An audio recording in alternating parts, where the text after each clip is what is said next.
Welcome back, ladies and gentlemen, into the Raven Court League. Sorry, there we go. Fixing my microphone a little bit there. We are back. It is week number 2, day number 1, match number 1, and we're getting into Towers of Doom. And before we talk about draft style, all that good stuff, thank you all for being here. Thanks for hanging out, and I'll get you caught up as to how we got to Towers of Doom. The coin flip was won by the members of Team Dynouh. They opted in for first pick priority. That gives map pick over to the side of Team Skogh. And Team Dynouh bans out Tomb of the Spider Queen and Dragonshire. Team Skogh banning out Sky Temple and Garden of Terror. And of course, as I mentioned, map pick goes over to Team Skogh. They are choosing to take us to Towers of Doom. And we're getting into our bans here. Now, this is, as a reminder, a Meta Madness style of draft as well as best of 3s. So we'll have 3 best of 3s for all of you today. These are all live. There's a shoe on my head for sure.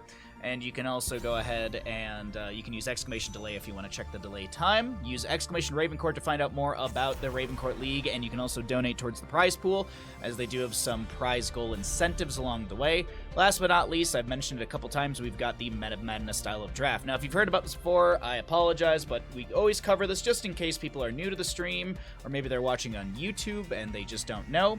The Meta Madness style of draft means that heroes that are picked and played are unavailable for future maps. So if we get a first pick Genji from the side of Team Dynouh, that means that Genji can no longer be played in maps 2 and or 3 in this best of 3.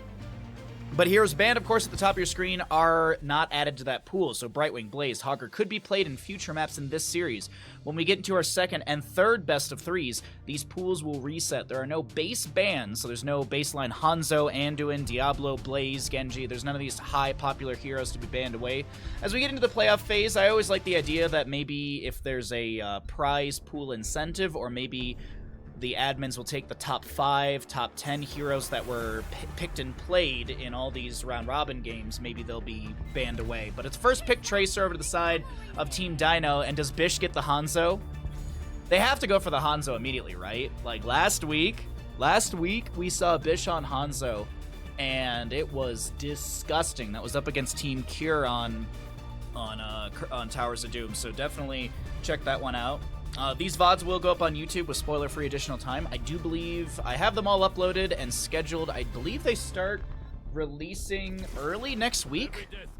So if you did not miss any of the week 1 games, be sure to check out the YouTube page and like and subscribe over there, as we have a Diablo Hanzo, as I mentioned. There's the Tyrael Malfurion with the Tracer as well. So Team Dynouh and Team Skogh kind of getting everything they want right now.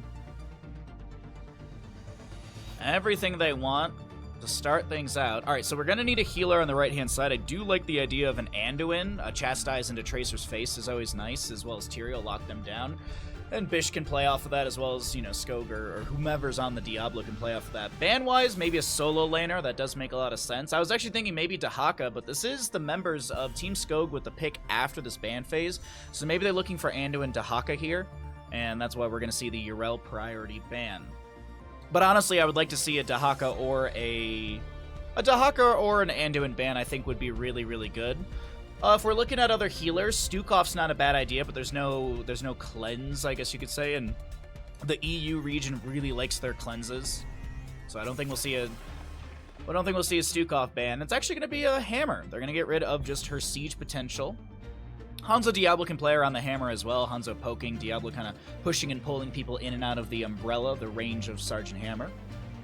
We'll go ahead and have ourselves a double pick here. As I said, I'd really like this to be... You know what, actually? Grab the Anduin, grab some extra damage, hold on the solo laner, because the solo laner doesn't know what they're going up against Team Dynouh.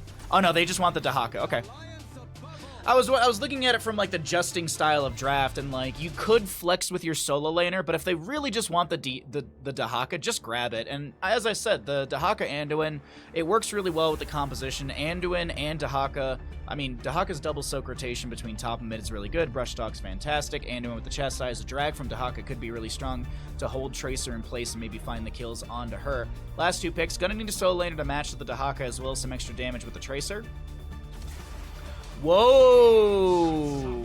It's a, we're hyper carrying with Tracer, okay.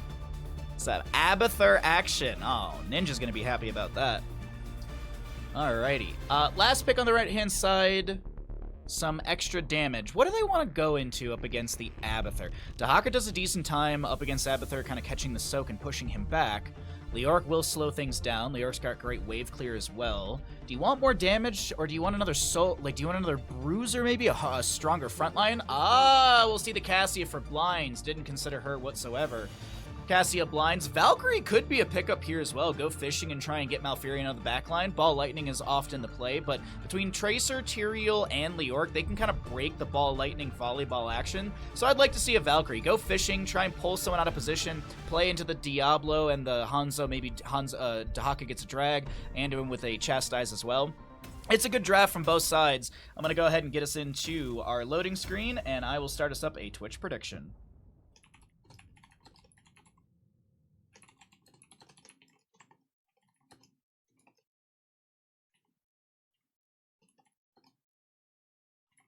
All right. I'll start our prediction when we get into the game. Thank you all for hanging out. Hope you're having a good time. We're about to get into our first map of the day.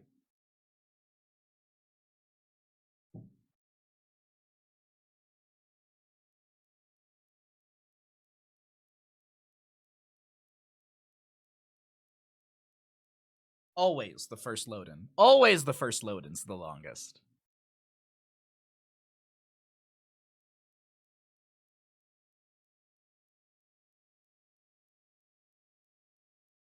Not a bad setup so far, though. I do like what they have on both sides. Your gamble has begun. Let's go ahead and introduce our teams here. On the right-hand side, we've got the members of Team Skogh. Hunter Orc will be playing the Anduin. Bish to play the Hanzo. Max Passion on that Dahaka. Skogh with Diablo. And last but not least, Gaff on the Cassia.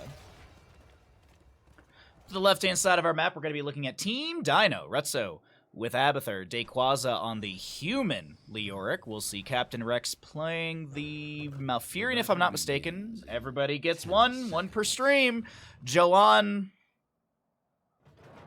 5, 4. Dear Lord, that took forever. On the Tyrael, and last but not least, you got Dynouh playing Tracer. Let's get into mid. Let's see what our level 1s look like. The prediction's still up and available if you have a... If you have a thought as to who will be winning this one. Diablo going to be going into Feast on Fear at level 1. Cassie with the charge strikes. Otherwise, it's pretty much standard across the board. Actually, no. I'm sorry. Dahaka going Tissue Regeneration at 1? Huh. This is, I would say, like, arguably one of the best maps for Dahaka Enhanced Agility, and this is gonna be a, oof, okay. Moving on! Moving on down to bottom lane. We'll have a Chastise connecting into Tyrael. Dynouh being pressured by Skogh here at the start. There we go. We got odds on the prediction. Thank you all for participating. I appreciate it. Chase onto Skogh. The Leap of Faith is going to slow them down. Tyrael's actually the one to fall to Bish here. Going to get some cooldown on their death timer, about 3 seconds off from 11 to 8 seconds. Skogh gets the Hearth out, and First Blood will go over to the side of Team Skogh. I got to be honest, didn't see how Tyrael died. I kind of blinked, was looking at a different part of the fight. Is this Tyrael level 1 typical? Justice for All, increase the shield applied to allies by righteousness to 80% of the shield gained by Tyrael. Dear Lord, I don't know why that phrasing sounded so weird, but yeah, Justice for All, especially with a Tracer, makes a lot of sense. Tyrael, Malfurion, they're all there just to let Dynouh win. I guess not let, but assist in Dynouh winning is the better way to put it. Hunter Orc is doing their best to get out of here, but Leoric will be able to mace to the face, take down the Anduin. Hanzo able to get a few shots in. Tyrael will get the counter kill into the Cassia, and it's a bit of a bloodbath around this camp that is still picked up by Team Skogh. They lose 2, kill the Tyrael, and they steal away the camp. How much experience does that actually yield for them? Oh, we actually... Let's see, 700, 800. Oh, it's actually, even with all of that, it still is a lead for the side of Team Skogh. Nicely done. At least as we're looking at the stats right there. Paralyzing Rage for Leoric, of course. Another great pickup as well. Amplify the slow from 40% to 60% with an additional 20. So 60% slow on your Skeletal Swing. The greedy build does globes.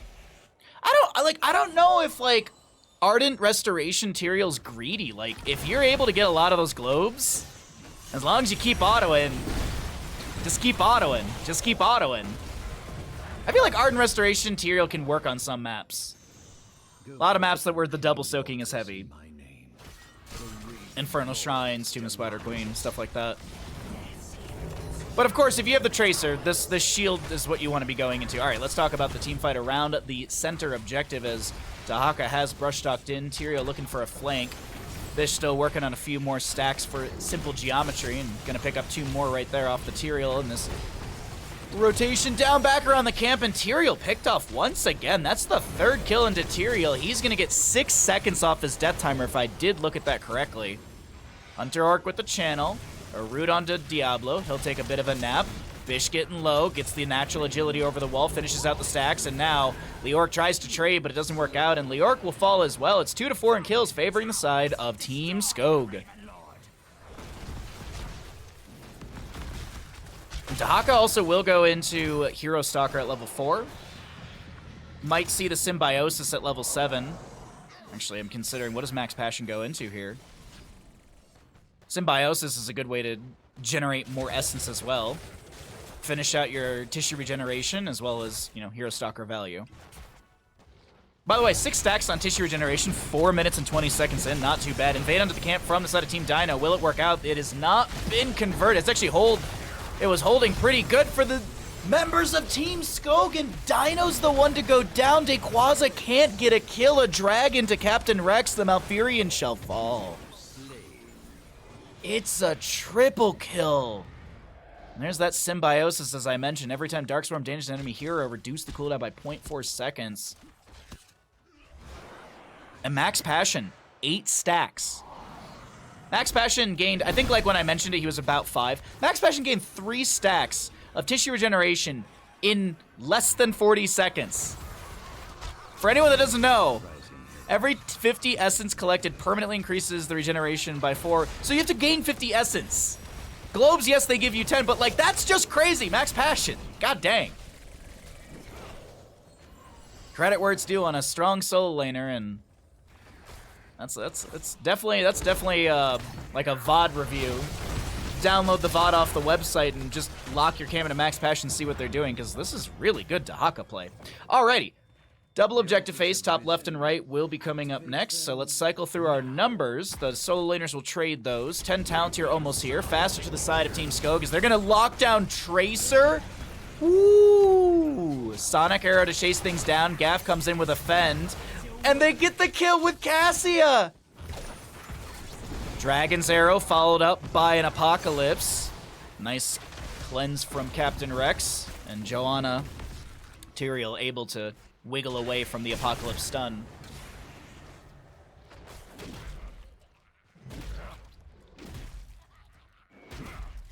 As Leorc is going to do his best to clear things out and top, the Mule in bottom lane will try and get some HP back onto this fort down here.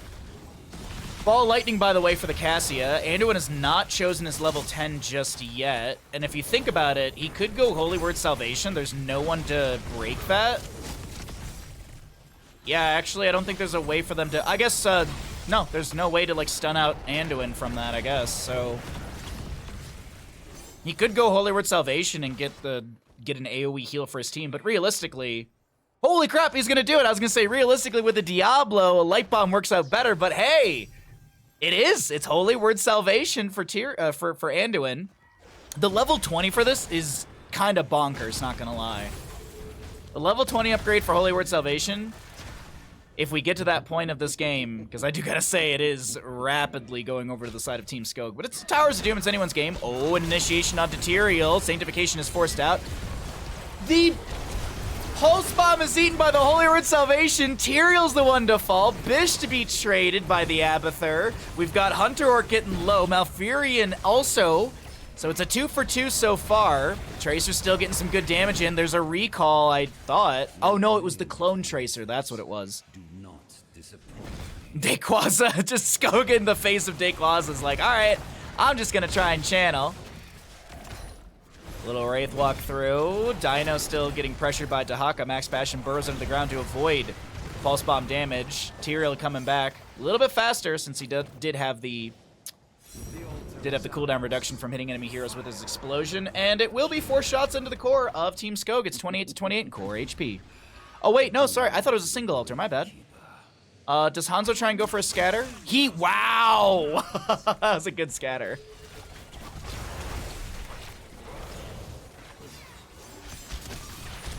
Well, but they don't have anything at this current moment, and I don't think sleep actually affects Anduin in that. I don't know if sleep would actually put Anduin, does sleep actually affect him in that? Actually, it probably does. So Root, I guess, is the only interrupt right now.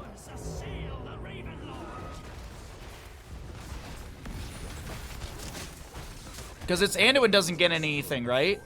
Nearby allies are healed and are protected. Yeah, I guess Root would interrupt, yeah.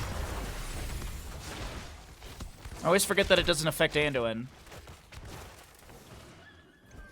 I'm pretty sure Root would actually interrupt because I don't think Anduin gets the protection status, so... And I think the 20 upgrade gives invulnerable to allies, but I don't think it does anything to him. But the thing is, if he channels it for the entire duration at level 20, he gets the massive cooldown. Bish rips an arrow, trying to start something here. Forces the Tyrael to move to the side. Also, I believe there was a cleanse from Malfurion. Hunter are getting low, drops the self-heal. Might have been a desperate prayer really quickly right there as well for an ally. Tyrael. Excuse me, Leoric Wraith walking out, sorry. Different sort of spooky man. Bottom lane sappers, they're getting low here. Dynouh gets a pulse bomb. There's the... Oh, no, it is protection onto... No, it doesn't interrupt.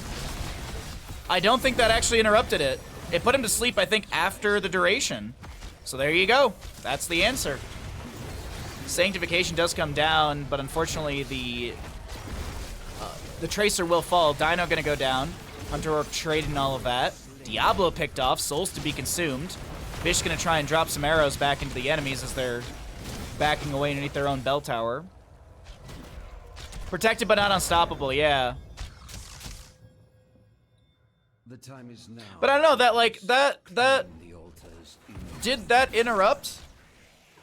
Did that stop the Holy Word Salvation earlier, as we just saw? Or was the sleep, did that just happen because Holy Word Salvation expired?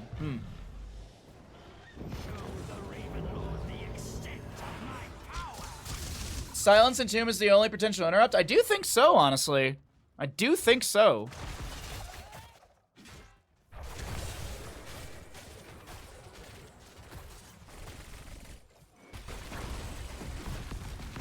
Well, the 16 talent tier is almost here to the side of Team Skogh. They're going to start out another fight down in bottom lane, initiating onto Tracer. I do think that's also to push back the enemy in this moment. Not allow Dynouh to poke at the bottom lane fort.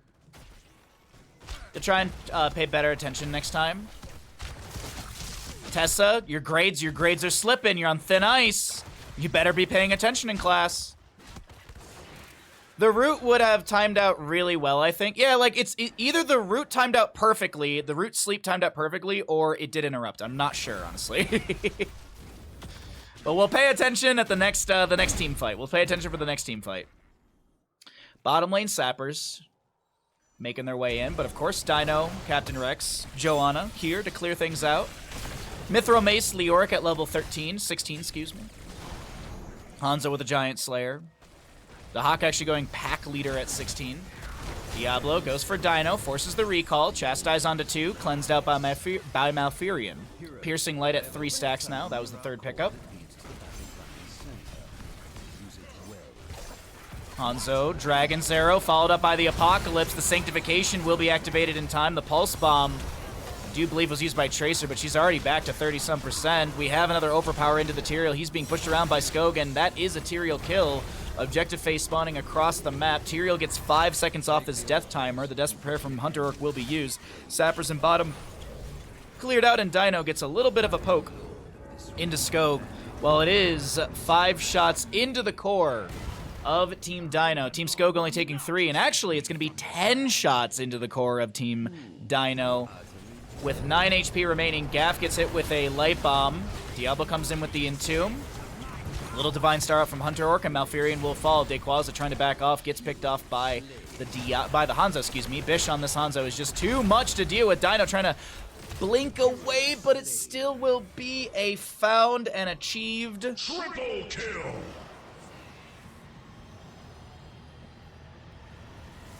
Okay. They're gonna go boss, take down the enemy core to 5 HP.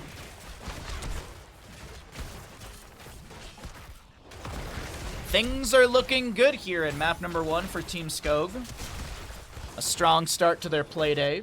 This is not the only day that this is not the only match Team Skogh has today. We also have Dynouh versus Kira and Banana versus Skogh later on. So we have 3 best 3s, and we're still in our first one of the day, but man, oh man, it's looking good to the red side.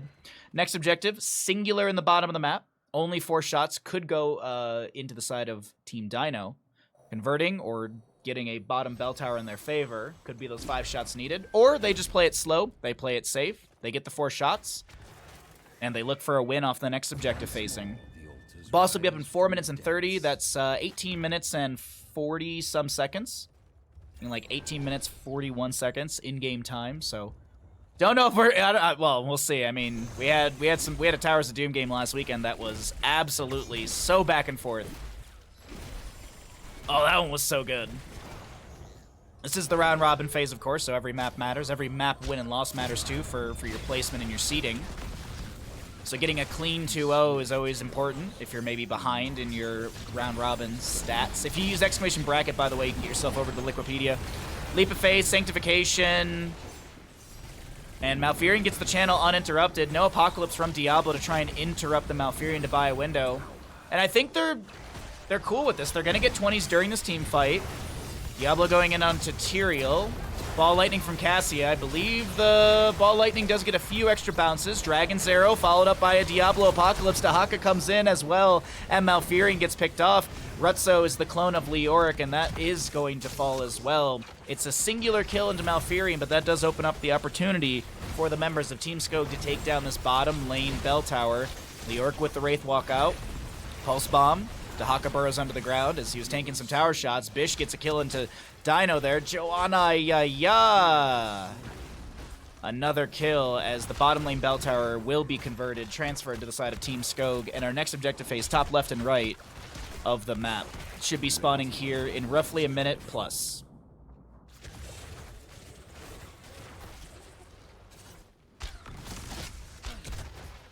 Well then.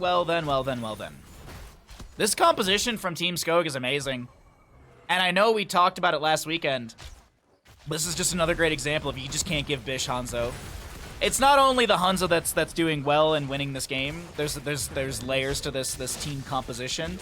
But I do have to say, Bish has been doing fantastic on the Hanzo, solidifying many kills for the team. I mean, roughly rounding, we've got roughly 28,000 more heroic damage than Dynouh on just the Hanzo.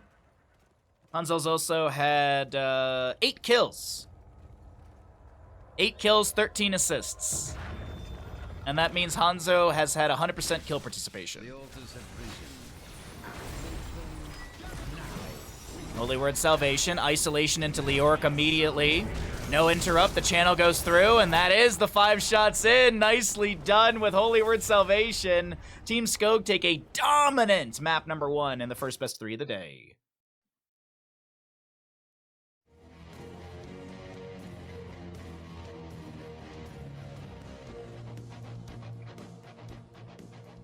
That Holy Word Salvation, I just watched it back live, or on the replay. That was so good. Oh, that Holy Word Salvation was so good.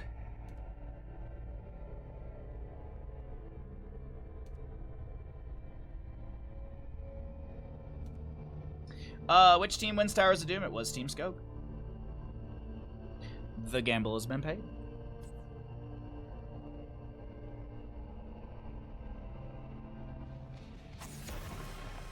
Welcome back, ladies and gentlemen, to the... Oh, I didn't update the scores. My bad. Sorry about that. Welcome back into the Raven Court. EU League. My name is Bahamut. On the left-hand side, we have Team Dynouh. On the right is Team Skogh. Team Dynouh lost the first map of Towers of Doom, and as the losing team, Team Dynouh opted for first pick priority, meaning that Team Skogh had map pick again, and Team Skogh has chosen to take us to Battlefield of Eternity. If you're wondering what maps are banned, Team Skogh banned out Sky Temple and Garden of Terror. Dragonshire and Tomb of the Spider Queen banned out by Team Dynouh. I'm actually thinking I'm going to make a graphic for future weekends, maybe. I don't know, we'll see. I could make a graphic for future weekends, that'd be kind of cool, but also I could just relax and take time off in between streaming days. 46% humidity is not bad at all. Oh, okay, never mind. I thought you'd have like a 70 something, like 75 degrees Fahrenheit basement with like 80% humidity. Well, that's actually kind of crazy. Maybe like 70% humidity. I feel like if you had 80% in your basement, you just have mold everywhere. But anyways, yeah, I actually have one as well, but I don't think I'll ever really need it for where I live. It's usually dry here. If anything, I need more humidifiers. All right, so we're back into our Raven Court games here. We have Meta Madness style of draft as well, so heroes that are picked and played are unavailable for future maps. So we saw a Hanzo and a Tracer in map number 1 on Towers of Doom. That means they can't be played in these maps, or in these future maps in this best of 3. Now, the future best of 3s will reset all of that, but as first pick Sylvanas, don't mind that whatsoever for Team Dynouh. But there's Blaze Genji. But there's Blazin' Genji to the side of Team Skogh, a Raven Court common, if you will. What do they want to pair into the Sylvanas? I'd actually like to see like a dive-heavy composition with heavy siege potential as well, like a Nubarak and Greymane. I'd love to see that with the Sylvanas, but they're not going to be going that direction. It's going to be Yrel who's going to have displacement and control. This is starting to set up for a Sergeant Hammer composition on the side of Team Dynouh. I wonder if they actually are going to consider banning out the Sergeant Hammer. The other thing to consider as well is that Retzo's got that pocket Zarya. And Zarya on a map like Battlefield is really, really good. So which evil do you not want to deal with here? Do you want to deal with Zarya or do you want to deal with Sergeant Hammer? Because I think that is kind of the direction Team Dynouh is setting up for with their draft right now. Oh, we're going to get rid of the Skogh. Okay, interesting. I don't think Team Skogh will go for a... I don't think Team Skogh is going to go for a Sergeant Hammer for themselves. Why the Skogh ban? That's an interesting one. I guess they want to get rid of Massive Shove or Flailing Swipes. Well, also Lurking Arm is just good baseline. Warcraft composition. It is a Warcraft composition, isn't it? Sylvanas, Yrel, Uther. Yeah, they're all... The gang's all here. With the Blaze Genji, what do they want to put in for healer? Malfurion and Anduin were already played, so those are unavailable. Nano boosted Genji could be a thing. But also getting those skill shots is really annoying to deal with as well. I think we see like a Rhaegar for a healer. I actually kind of like that with the composition. Oh!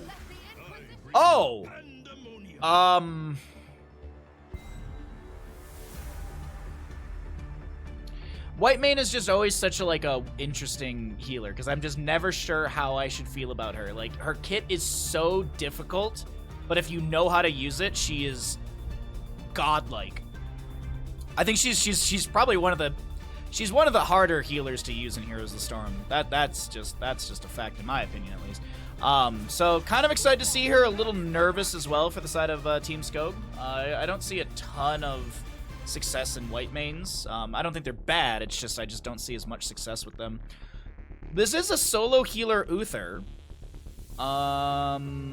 Yo, if they grab a Lunara, it's always been said, but like Lunara damage over time against Uther, like he struggles to deal with all that dots, all that damage over time. Yo, and you could get Chen Withering Flame to reduce his spell power by 60. Yo, oh, okay. I'm fine with the Chromie.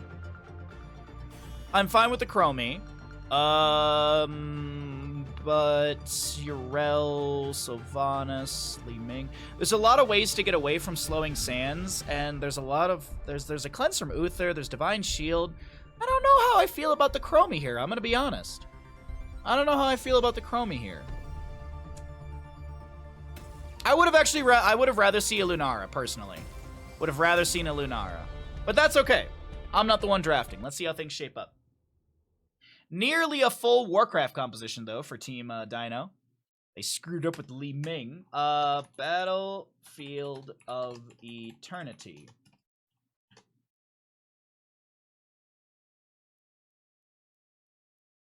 The light abandons no one. BRB need mana. Sup, Kess? Good to see you. By the way, if I didn't say hi to you in chat, I apologize. Welcome into the stream. Hope you're having a great day. Be sure to drop a follow if you're not following. If you'd like to support the stream further, it's always very much appreciated. As we are getting into our second map of the day, we got 3 best of 3s, and we're in our first best of 3, so we got a lot of good Heroes of Storm action coming at you. Let's get into our next map. With the gamble begun, and once again on the right-hand side, we have got the players for Team Skogh. Bish on Genji. Max Passion rolling around with Chen. Hunter Orc healing up with Whitemane. Skogh taking the enemy to a barbecue. I don't know. On Blaze, and we've got Gaff with a bunch of sand on Chromie. Towards the side of Team Dynouh, looking to make us, or take us, into a map number 3. Looking to not make a 2-0 happen against them. Dequaza with Urel. Murden to be played by Joanna.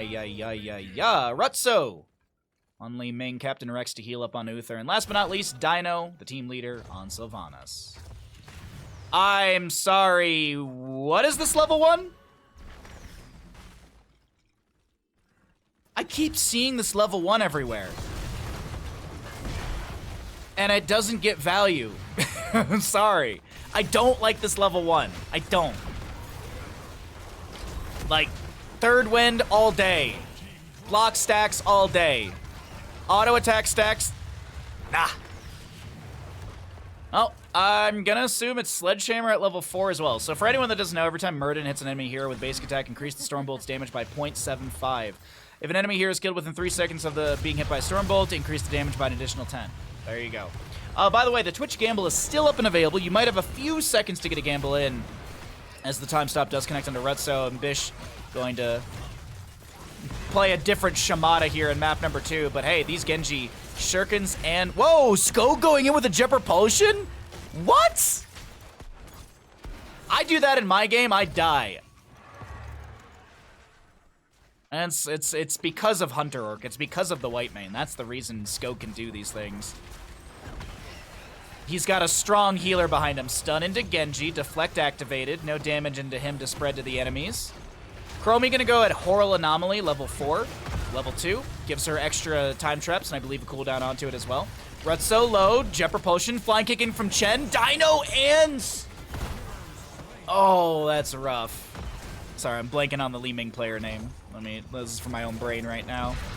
Rutso and Dynouh go down. There we go.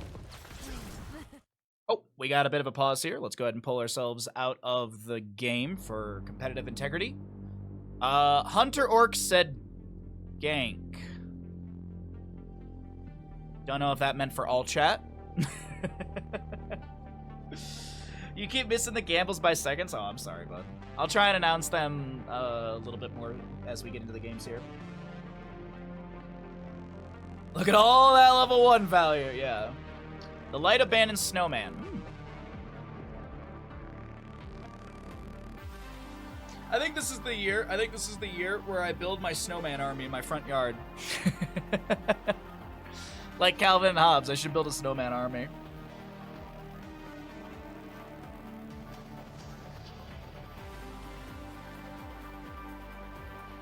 I just want a don't ask me again, or at least only ask me once per stream. Yes, I'm sure I understand it. Oh, really, Ninja?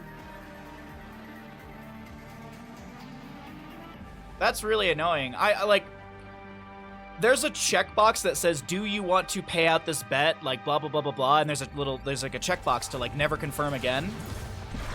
And I've never checked that checkbox, and because I'm always afraid, like I like having that extra step in paying out the bet. Knock on wood, I've never paid out the wrong bet. I thought I paid out the wrong bet in the quarry, and then someone watched back the VOD and messaged me the next day, I think when we were doing more quarry stuff, and they're like, actually you didn't pay out the wrong bet. It based on time frames, you actually paid out the right bet. But it was just like, seemingly, I did the wrong thing for the first time. So knock on wood, we're still good on that one. We didn't really talk about top lane. We didn't talk about Dayquaza and Max Passion here. Max Passion going to be going into Freshest Ingredients at level 1. Synergize with the level 4 with that flying kick. Of course, sorry, drink too much tea. Of course, since we have the Deadly Strike, we're not going to see the Withering Flames at level 4, so no spell power reduction onto Uther. But I do like this flying kick synergy with the Freshest Ingredients. We'll have our first objective phase spawning here as we are 3 minutes into the map. Ah, Lord Hakos, thank you. Yeah, Lord Hakos. Shout out to Lord Hakos.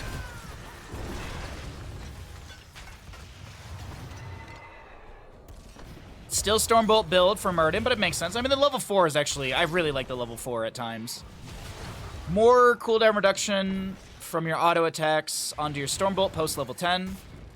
And you also get increased damage. 350% damage into non-heroics. So it just gives you siege potential, race potential. Uther's done with Silver Touch at level 1. Flying kick from Chen. Max Passion pops the stagger as well. The first half of the objective looking pretty good to Team Dynouh. Bish jumps into the bush. But Team Dynouh's able to back away. They poke down this Immortal. Actually, I wouldn't say they poke it. They race it down. And now with half an Immortal, Blaze is anchoring on the left-hand side. We've got Chromie tossing some sand into the Immortal. Gaff trying to burn this down. Skogh lands a huge jet propulsion, but Chromie's not around to get the finalized damage. Captain Rex will be the first one to fall around this objective. 4th kill to the side of Team Skogh. Ghost heals from Uther are good. Dayquaza moves over to the right-hand side to try and defend a little bit here. Looks like Bish is tapping well and rotating back down. Dayquaza taking a bit of damage. Needs to Avenging Wrath away. Blaze is going to try and delay out the... Oh, this might have been a mistake from Muradin. Genji closes the distance, shurikens to the face of Muradin. He's got a couple hundred HP. The slow from Blaze is not enough. Dynouh now sneaking over here into the top side of the Immortal. Blaze eats the Stormbolt. Li Ming still poking in. Gaff just does not have a whole lot of race with this Chromie. That's just the truth of the matter.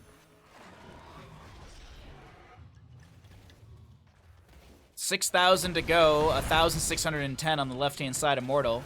Max Passion might get a kill into Rutzo here, forcing the blink away. Yrel jumps in, Avenging Wrath, Righteous Hammer, and yeah, they get the Immortal. But Gaff did their best on this Chromie, trying to whittle it down. I think there was still like 3k left on that health pool. I'm sorry, Bish? The dismount? No. Wait, what are the cooldowns? Swift Strike? Natural, or Cybernetic Agility in 5 seconds. Oh my god, I can't believe it. No way. Wow! The great escape from Bish on the Genji gets some heals from Hunter Orc. Well was used a little bit earlier, but Bish will continue to stick around. Gets a little bit of Giggle Beam from Whitemane, and this Immortal takes down Fort Front Gate. And I believe they get about more than 50% of the fort here as well. Of course, Cleanse from Uther, level 7. His Hand of Protection.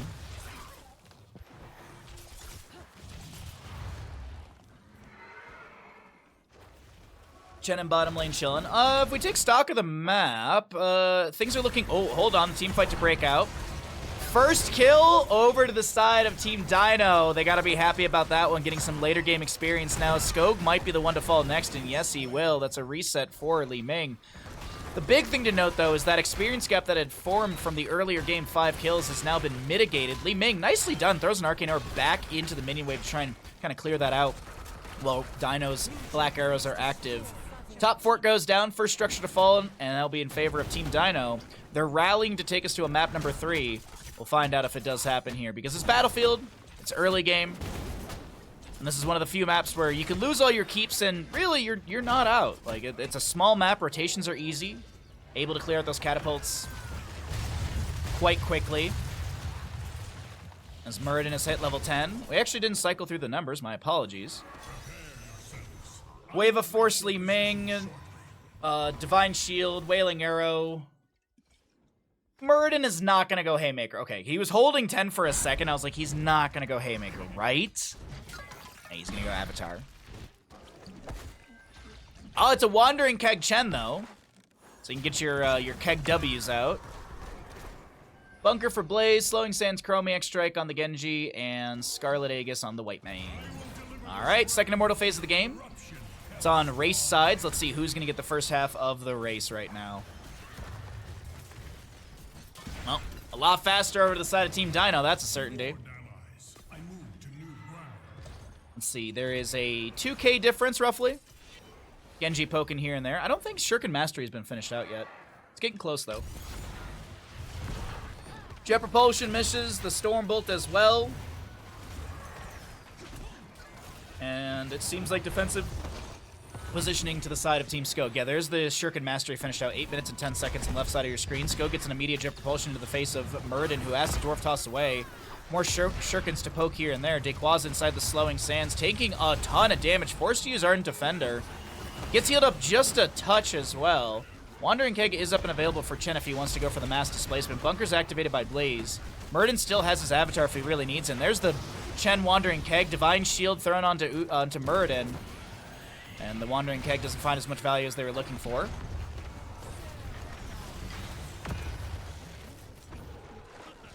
Dynouh splits, pushes up bottom a little bit onto the fort. Chen kicking over. He's going to try and clear out this wave. Max Passion in a really rough spot. He actually tries to go underneath his own fort. Taps the well. Pops the stagger. Flying kick in. Wandering Keg 20 seconds away. Scarlet Aegis. Don't actually think it connected onto Max Passion. Didn't see the armor buff next to his name. Might have missed it, but either way. Max Passion not to fall. Captain Rex is the one who's got to be careful. And Genji gets the last little auto attack damage in. That'll be another kill over to the side of Team Skogh. 34 stacks on Muradin's level 1. Chromie the one to go race. Righteous Hammer into the Jet Propulsion of Blaze. 52 seconds on Ardent Defender, and Dayquoise gets the insta-mount with the Divine Steed, but of course, insta-dismount with Genji and then dies. X-Strike from Bish. They want Rutso here. Deflect to try and use the tower shots against them. Wandering Keg displaces the Muradin. He answers with a Stormbolt. Meanwhile, Chromie still racing down the Immortal. Dynouh Rutso might try and actually... Oh, they're going to win out this race. Okay, the defense is in. Oh, Muradin falls. That is unfortunate. Urel's just about to respawn. Flying kick in onto Captain Rex. The body blocking's available. Bish trying to get the kill onto Rutso. No! The trade! Bish a little too aggressive. Doesn't get the reset on the Swift Strike. It doesn't actually get the kill on the Swift Strike. And I believe it's a 1.5 second window. Oops, sorry. Mouse. 1.5 second window, so yeah, he definitely did not get that. Chen splits to bottom lane. The rest of the allies are gonna hearth back, clear out the top lane wave, and the Immortal is gonna get what? Big Bad Belith, second of the game in the top lane, is dealing 690 nice base damage, 1,380 damage into structures. And Jet Propulsion from Blaze, I don't think got the collision he was looking for. All of the fort front gate has fallen. Chromie uses Time Walker's Pursuit. Be able to see the rotation coming up towards the top lane. Wailing Arrow from Sylvanas. Wandering Keg is available. The Immortal's still working on the fort here. Actually does expire. Fort down to about, I'd say a quarter. Team Skogh having a harder time to kind of break into this map. Team Dynouh, with a couple good kills here and there. A few good kills, actually, as it's 3. Muradin, 44 stacks. I think that's... Of, like, the 3 Muradins I've casted recently, I think that, like, combined, I think Joanna has more stacks.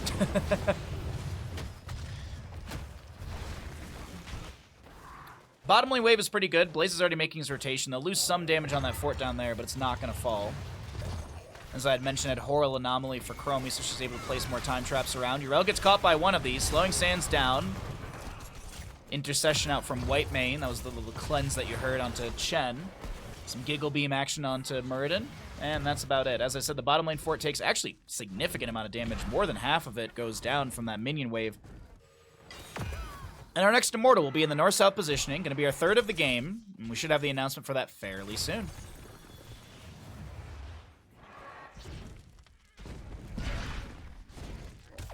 It's a bottom lane camp for Blaze.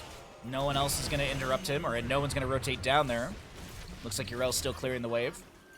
Max Passion has enough to share, and he also will have a bit of Giggle Beam healing from White Mane. We're going to have the Lashing out. So no subjugation, no shared punishment, I assume. Well met for Uther.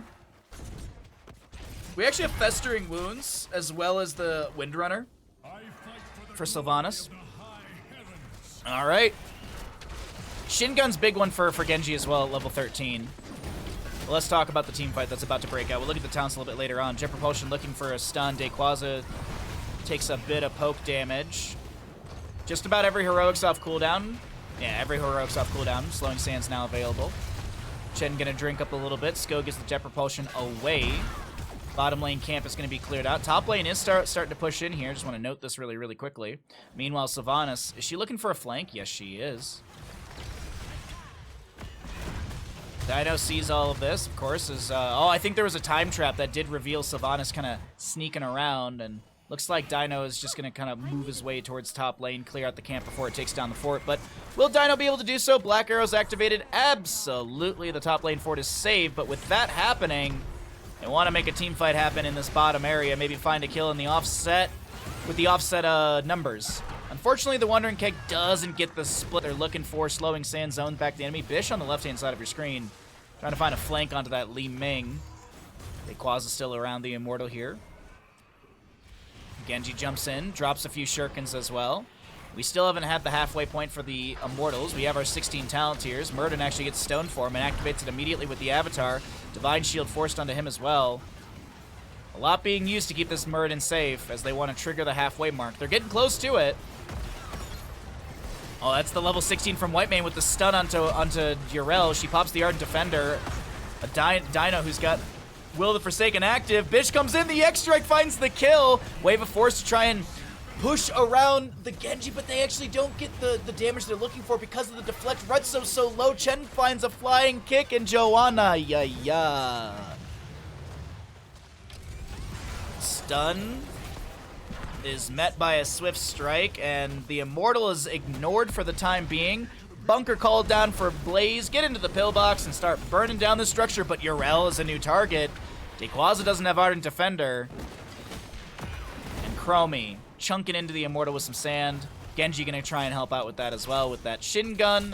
Shin Gun I think is just for heroes, right? No, it's just an enemy. So Shin Gun gives more race potential. And what was looking like a strong rally from the side of Team Dynouh has been shut down with that quadra kill to the members of Team Skogh.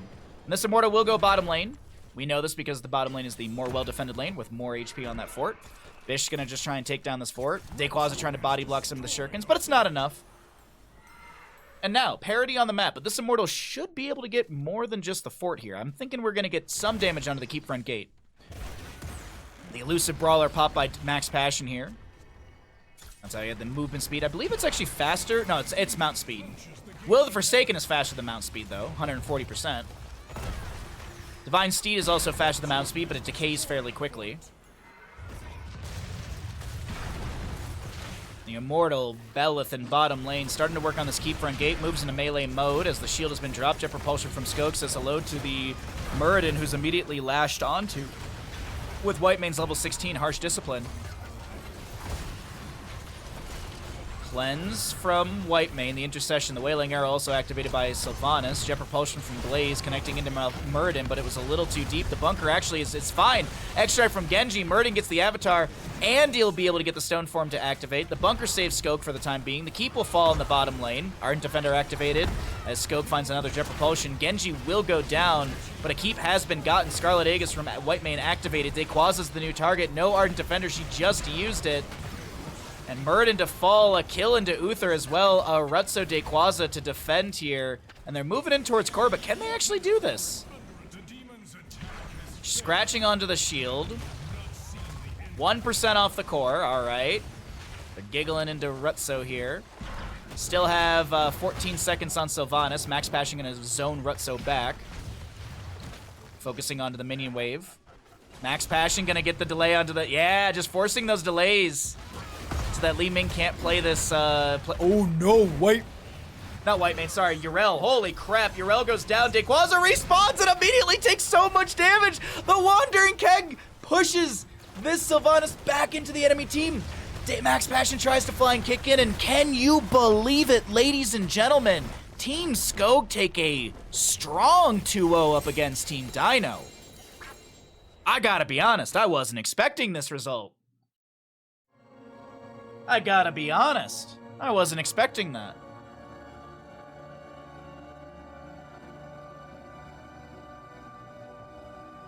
Whoa.